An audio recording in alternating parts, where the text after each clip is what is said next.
मनुष्य सुंदरता से आकर्षित होता है, उससे प्रेम करता है। ऐसा ही होता है ना? क्या आप ऐसा नहीं करते? करते हैं। तो सुंदर और असुंदर की परिभाषा क्या है? इस आकर्षण और विकर्षण का कारण क्या है? कभी सोचा है कि जिससे आप प्रेम करते हैं, जिसके प्रति आप आकर्षित होते हैं, अचानक से उसके मन में वितृष्णा आ जाती है, और जिसके प्रति घृणा होती है उसके लिए एकाएक आपके मन में प्रेम उमड़ आता है। और इसका सबसे बड़ा कारण पता है क्या है? दृष्टिकोण। क्योंकि सुंदरता आपके मन में होती है, सोच में होती है, आपके दृष्टिकोण में होती है। इसलिए किसी को कीचड़ में खिला हुआ कमल सुंदर लगता है और किसी को निर्मल चंद्रमा में भी कलंक का धब्बा दिख जाता है।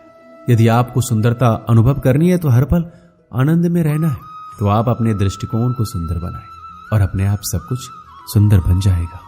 श्री कृष्ण कहते हैं, स्वर्ण, सज्जन पुरुष और परोपकारी मनुष्यों की गति एक समान होती है। यदि स्वर्ण टूट जाए तो उसे गर्म करके फिर से जोड़ा जा सकता है।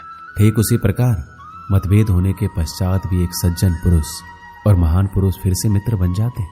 परंतु दुर्जन, दुष्ट, माटी से बने लोग उस पके हुए मटके के समान होते हैं कि एक बार उसमें दरार आ जाए तो स्वयं ही स्वयं का सर्वनाश कर लेते हैं। इसलिए मित्रता केवल सज्जनों से ही करें ताकि मतभेद ना हो।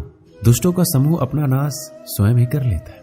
यदि कोयले की खान में जाओ तो चाहे जितनी भी सावधानी बरतो, वस्त्र पर कालिख लगी जाती है। इसलिए दुष्ट मित्रों से सावधान। सज्जन शत्रु प्रत्येक परिस्थिति में श्रेष्ठ है। प्रत्येक मनुष्य सफलता पाने के लिए कार्य करता है। कुछ सफल होते हैं, कुछ नहीं होते, और जो सफल नहीं होते वो सदा अपनी असफलता का कारण या तो अपनी परिस्थितियों को बताते हैं या अपने सहयोगियों को दोषी ठहराते हैं। परंतु क्या वास्तविकता में ऐसा ही होता है? क्या कोई परिस्थिति या कोई व्यक्ति किसी की असफलता का कारण बन सकते हैं? उत्तर है हाँ भी और ना भी। कैसे? आपने तितली को देखा होगा, आपने एक मक्खी को भी देखा होगा। प्रकृति ने दोनों को समान गुण दिए हैं रसपान करने का, लेकिन एक तितली जो फूलों पर जाकर उसका रस लेती है और इस अवस्था में नए फूल खिलने की व्यवस्था भी करती है, और मक्खी घाव पर बैठती है, घाव को सराती और रोग भी फैलाती है। यदि इसमें किसी बात का अंतर है तो केवल सोच का। यदि आप उचित मार्ग चुनेंगे तो आपको सफलता अवश्य मिलेगा, आप में उत्साह बढ़ेगा, और यदि आप अनुचित मार्ग चुनेंगे तो आपको असफलता मिलेगी, निराशा मिलेगी। अब उचित मार्ग चुनना है या अनुचित मार्ग, यह निर्णय तो आप पर निर्भर करता है। एक बार गिद्धों का झुंड उड़ता उड़ता एक टापू पर जा पहुंचा। वह टापू समुद्र के बीचों बीच स्थित था। वहां ढेर सारी मछलियां, मेढक और समुद्री जीव थे। इस प्रकार गिद्धों को वहां खाने पीने की कोई कमी नहीं थी। सबसे अच्छी बात यह थी कि वहां गिद्धों का शिकार करने वाला कोई जंगली जानवर नहीं था। गिद्ध वहां बहुत खुश थे।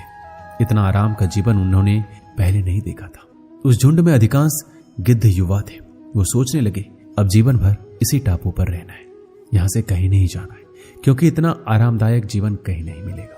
लेकिन उन सब के बीच में एक बूढ़ा गिद्ध भी था। वह जब युवा गिद्धों को देखता तो चिंता में पड़ जाता। वह सोचता कि यहाँ के आरामदायक जीवन इन युवा गिद्धों पर क्या असर पड़ेगा। क्या यह वास्तविक जीवन का अर्थ समझ पाएंगे? यहाँ इनके सामने किसी प्रकार की चुनौती नहीं है।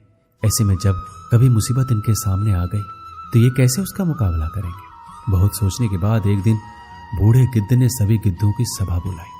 अपनी चिंता जताते हुए सबसे बोला, इस टापू में रहते हुए हमें बहुत दिन हो गए हैं। मेरे विचार से हमें वापस उसी जंगल में चलना चाहिए जहां से हम आए हैं। यहाँ हम बिना चुनौती का जीवन जी रहे हैं। ऐसे में हम कभी भी मुसीबत के लिए तैयार नहीं हो पाएंगे। युवा गिद्धों ने उसकी बात सुनकर अनसुनी कर दी। उन्हें लगा कि बढ़ती उम्र के असर से बूढ़ा गिद्ध सठिया गया है, इसलिए ऐसी बेकार की बातें कर रहा है। उन्होंने टापू की आराम की जिंदगी छोड़कर जाने से मना कर दिया। बूढ़े गिद्ध ने उन्हें समझाने की कोशिश की, तुम सब ध्यान नहीं दे रहे कि आराम के आदी हो जाने के कारण तुम लोग उड़ना तक भूल चुके हो। ऐसे में मुसीबत आई तो क्या करोगे? मेरी बात मानो, मेरे साथ चलो। लेकिन किसी ने बूढ़े गिद्ध की बात नहीं मानी। बूढ़ा गिद्ध अकेला ही वहां से चला गया।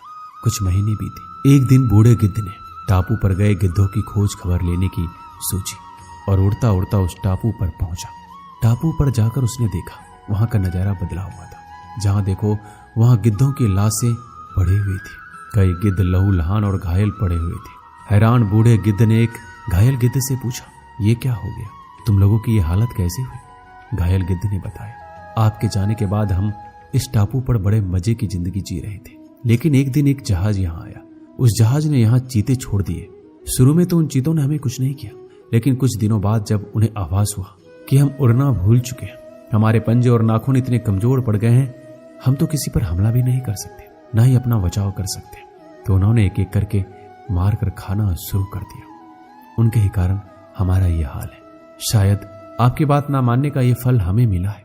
दोस्तों, हमें इस कहानी से क्या सीख मिलती है? अक्सर हम कंफर्ट जोन में जाने के बाद उससे बाहर आ पाना मुश्किल होता है। ऐसे में चुनौतियां आने पर उसका सामना कर पाना आसान नहीं होता। इसलिए कभी भी कंफर्ट जोन में जाकर खुश ना हो जाए। खुद को हमेशा चुनौती देते रहे और मुसीबत के लिए तैयार रहे। जब तक आप चुनौती का सामना करते रहेंगे तो आप हमेशा आगे बढ़ते रहेंगे। दोस्तों, इस वीडियो में बस इतना ही। मिलते हैं अगले वीडियो में। जय श्री कृष्ण।